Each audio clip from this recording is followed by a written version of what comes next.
уважаеми зрители, чували сте как клише, че никой не може да избяга от съдбата си. Аз понякога съм се питал, възможно ли обаче съдбата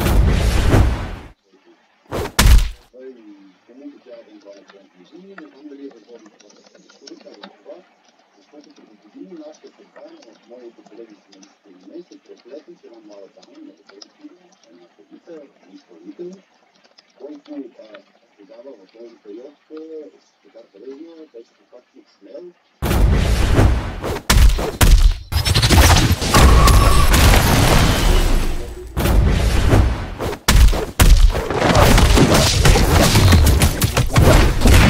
Много уважение към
естествено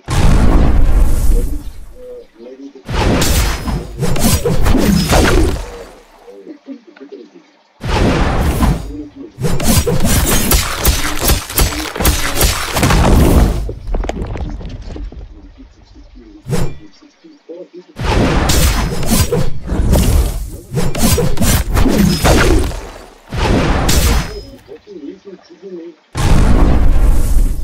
това се случва и с света.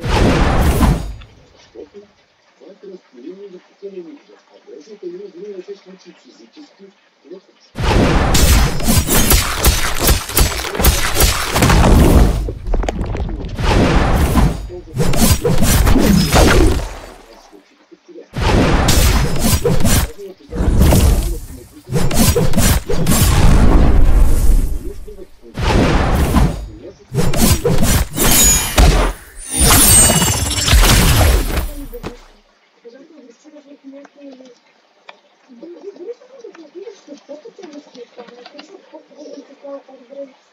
Аз съм много така на мнението, че гледа себе си, отгради се за хора, на които ти е приятно състоянието на качеството на университет и не би да бъдеш чужди. Какво се интересува от този